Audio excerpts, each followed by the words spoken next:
Alright, listen up. This is real. No exaggeration, no weird embellishments, just straight up what happened to me today. First off, I've always been kind of perceptive. Not like a psychic or anything, but I pick up on stuff. You ever walk into a place and immediately feel like something is off? Like your gut is just screaming at you? Yeah, I get that a lot. Call it intuition, energy, whatever. It's a real thing. And today? Man, today was next level. I work construction, mostly renovations. We tear down, rebuild, make old things new again. Right now, we're working on this house in Palos Verdes. Beachfront property, beautiful location. Sounds like a dream job, right? Except this place, it doesn't want to be fixed. We're tearing down the garage, taking it to the studs. It's only day 2 and I already know something in this house is pissed. It started small, a noise here, a shadow there. You know, the usual, maybe I'm just imagining things kind of stuff. But then it started getting obvious. Banging from inside the walls, knocks when no one was knocking, catching glimpses of movement from the corners of my eyes. And that feeling, the one that makes your stomach drop like you just missed a step going downstairs. The kind that tells you you are not alone. The guy I'm working with? He doesn't notice a thing, probably because he's wearing those damn wireless headphones the whole time. You didn't hear that? I ask him at one point. He just shakes his head. I don't push it. If he doesn't hear it, fine. Maybe it's just me. But the thing is, I don't know the history of this house. The owners are staying somewhere else while we do the remodel. They didn't tell us anything weird about it, no warnings, nothing. But I can feel it. This house remembers something. And whatever happened here, it's still here. By the time we wrap up for the day, I'm ready to get the hell out of there. We're packing up the tools, loading everything into the truck when it happens. A scream, not just any scream. The kind that hits you right in the chest, the kind that makes your body freeze up before your brain even registers what's going on. It sounded like someone was being murdered. And this time, even my partner heard it. Now, this guy, he's been brushing off everything the whole time. But when that scream rang through the empty garage, I saw his face change. Now, do you hear it? I practically shout. He just gives me this dead serious look and says, "Why do you think I brought headphones, cabron?" We laugh, but it's that nervous kind of laugh. The kind where neither of us actually thinks it's funny. And that's when it hits me. Why is this happening in the daytime? I start thinking, ghost stories usually take place at night, right? Dark basements, empty hallways, flickering lights. But this was broad daylight. It wasn't even close to sunset. Whatever was here, it wasn't hiding. It wanted us to know it was there. We finish packing up and get out, but the whole drive home my brain is racing. I keep replaying everything, trying to piece it together. The next morning, I show up early. I don't know why. Maybe I just want to see if it still feels the same before we start working. It does. We get started, and almost immediately, weird stuff starts happening again. Tools go missing and turn up in places we know we didn't leave them. A screwdriver lands on the floor out of nowhere. A ladder shifts, like someone pushed it. Then we hear footsteps upstairs. There shouldn't be anyone upstairs. The whole house is supposed to be empty. I grab my flashlight. My partner, now fully freaked out but pretending he's not, follows me. We head up the stairs, slow, quiet, listening. When we get to the 3rd floor, the air changes. You know that feeling when you walk into a room and suddenly it's like the temperature drops? That kind of cold that isn't just cold but wrong? That's what it felt like. We step into what used to be a bedroom. It's stripped down, drywall torn out, floor covered in dust and scraps. Then we see them. Handprints. Not just normal handprints. They were smeared, like someone was trying to claw their way out of the room. And they weren't old. The dust around them was untouched. I don't even remember moving, but suddenly I was outside, just standing in the yard trying to catch my breath. My partner comes out a second later. "We're finishing this job fast," he says, and I don't argue. By the end of the week, we're almost done. I'm just counting the hours until I never have to step foot in that place again. We stay late to finish up. It's dark now. Big mistake. We're in the garage making the final touches when we hear it. A thump from inside the house, a single footstep, then another, then running, fast, slamming against the walls, coming straight toward us. We bolt. I don't even look back. I don't care what it is, I'm not sticking around to find out. We get to the truck, doors slam shut, and we just sit there, breathing heavy. I turn to my partner. What the hell was that? He shakes his head. Don't know, don't care, never coming back. And we didn't. We finished up the last details the next morning. Broad daylight, no weird stuff. Maybe it was saying goodbye. Maybe it was just letting us know we weren't welcome. Either way, I'm done. Some places hold memories. Some houses remember. And this one didn't want to be fixed.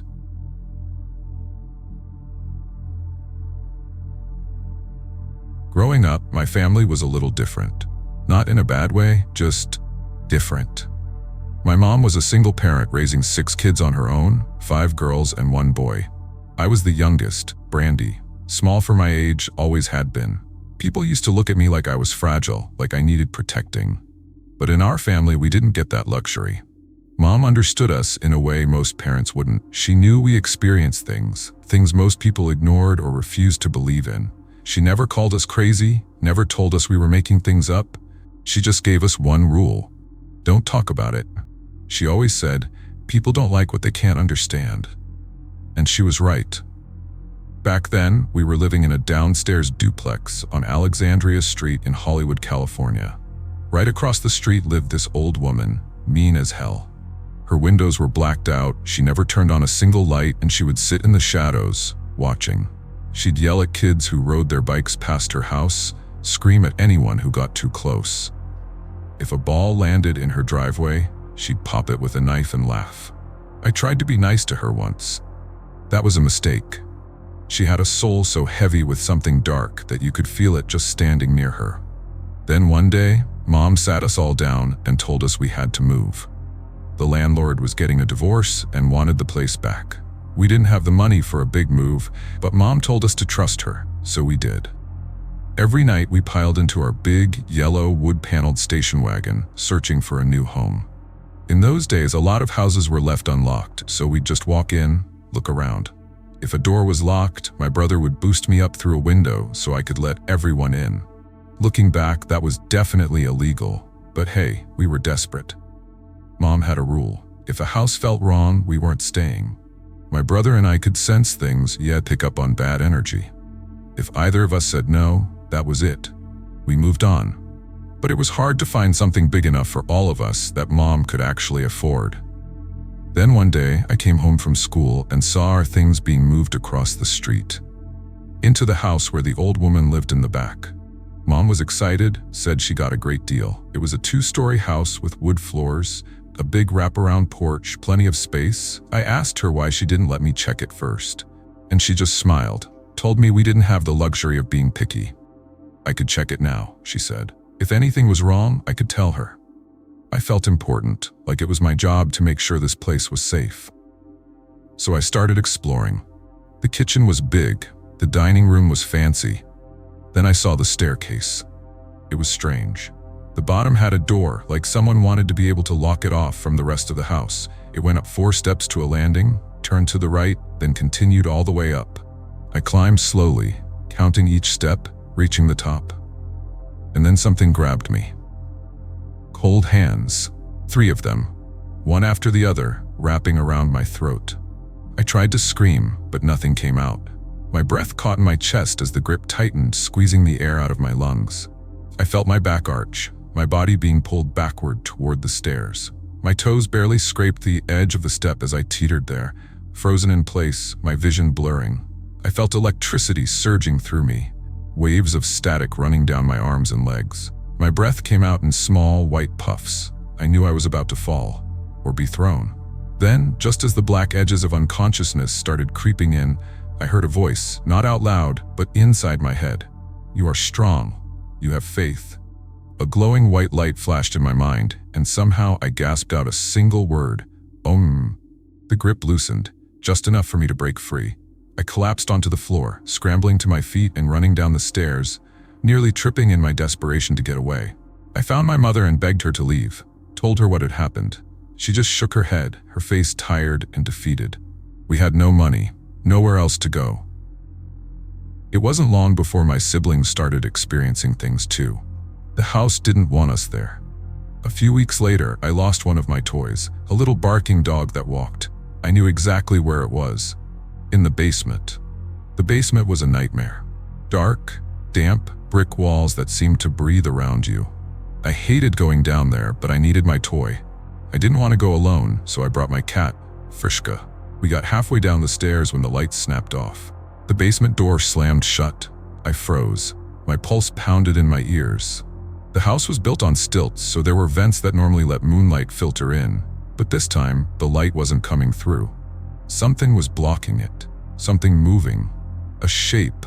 A shifting, rolling mass of black smoke crawling toward me from the back of the basement. Frischka hissed, his body stiff, claws digging into my arms. Then, in a blur of fur and claws, he leaped from my grip and vanished through a vent, leaving me alone. I turned and ran. I couldn't see, but I felt my way up the stairs, my hands scrambling against the walls. Behind me, a long, slow breath exhaled in the darkness, thick with the stench of rotten eggs. The doorknob wouldn't turn. Something was breathing against my neck. The door finally gave way, and I slammed it shut, locking whatever was down there inside. I never went into the basement again. It only got worse from there. One afternoon, I was home alone. Someone was supposed to be there. But when I walked in, the house was eerily silent. I sat down on the old wooden phone bench, waiting for my sisters to come home. Then I heard crackling. It was faint at first, a soft rustling sound from upstairs. I called out. No answer. Then, from the other side of the boarded-up wall, the one that separated our house from the old woman's apartment, I heard breathing. Then a quiet, muffled giggle. The crackling sound upstairs grew louder, like static electricity building up. A sharp ringing pierced my ears, making my vision blur. And then, at the top of the stairs, it appeared. It wasn't human. A writhing, pulsating mass of eyes.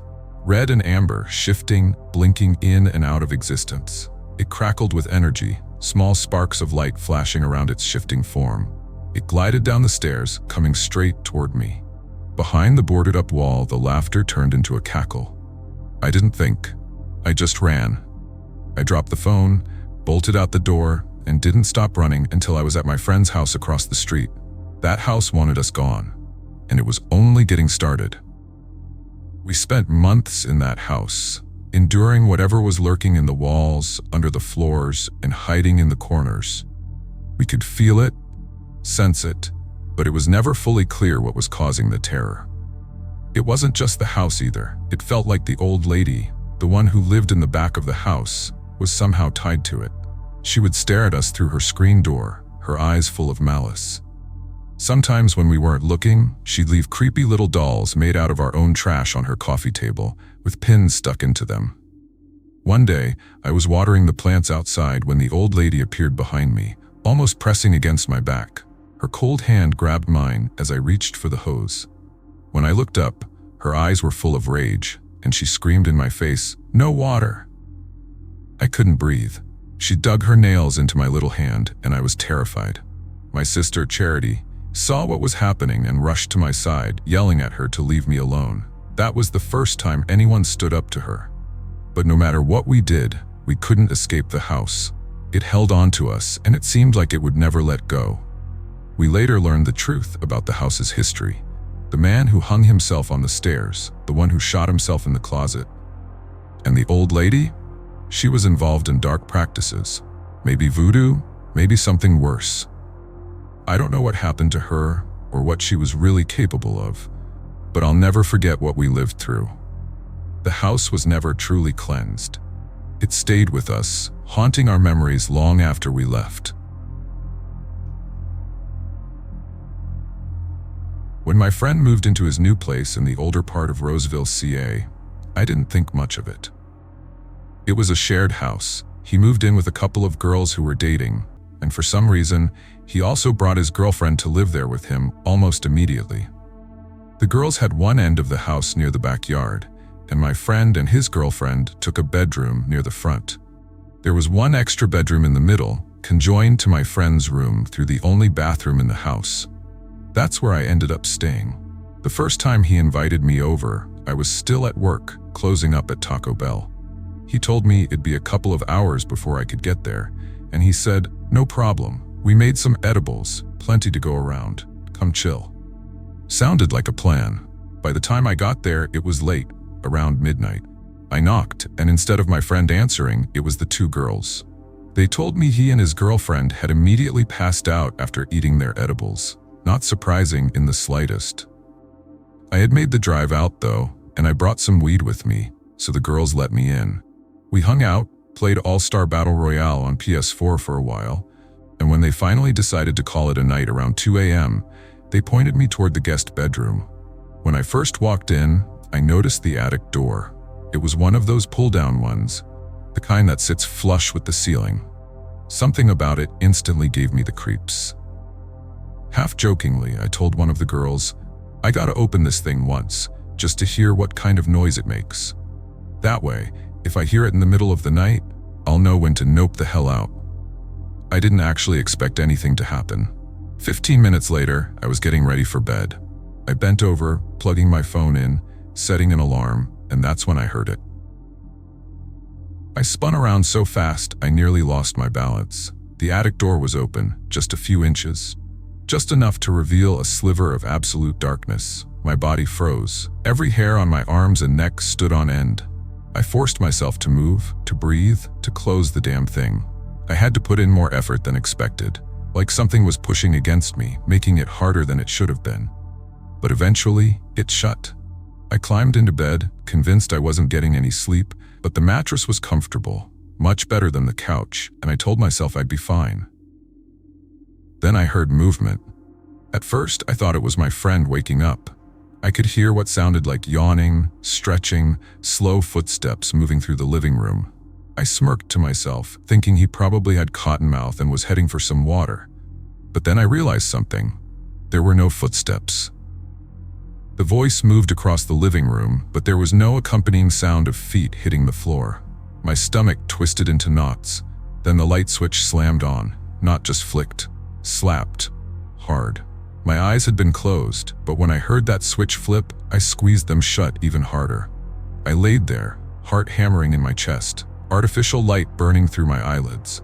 The silence that followed was too perfect, like the house itself was holding its breath. I must have stayed like that for hours. I don't remember falling asleep. It just happened. When I woke up, the light was off. The door to the living room was open, and my socks were neatly folded and tucked behind a mirror that was leaning against the wall, not just placed there, pinned in the tiny space where the mirror leaned against the wall. I sat up slowly, blinking the sleep from my eyes, trying to process what the hell I was looking at. I kicked those socks off last night.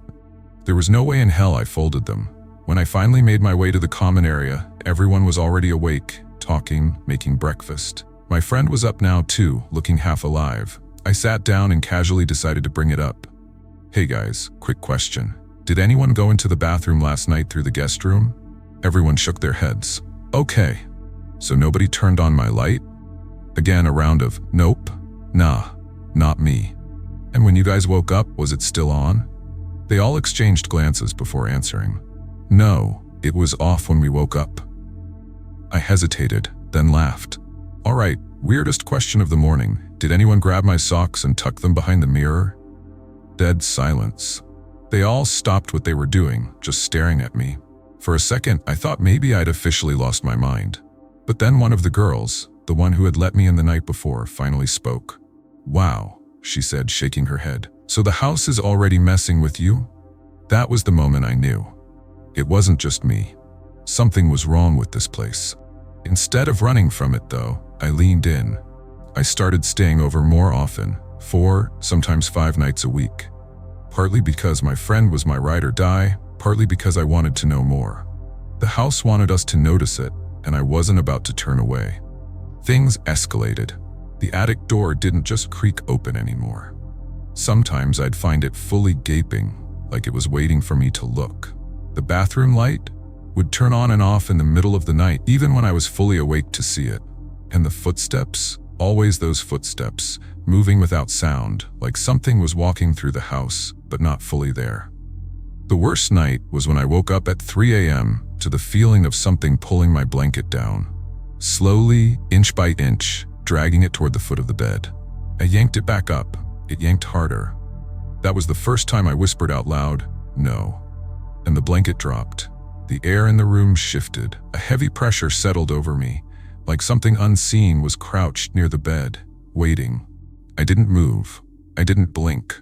I just laid there, frozen, until eventually, the weight lifted. I never slept in that room again. I still went to the house, still hung out with my friend, but after that night I started staying on the couch. The guest room was never empty though. It was always watching. I know that now, and I know it was only just getting started.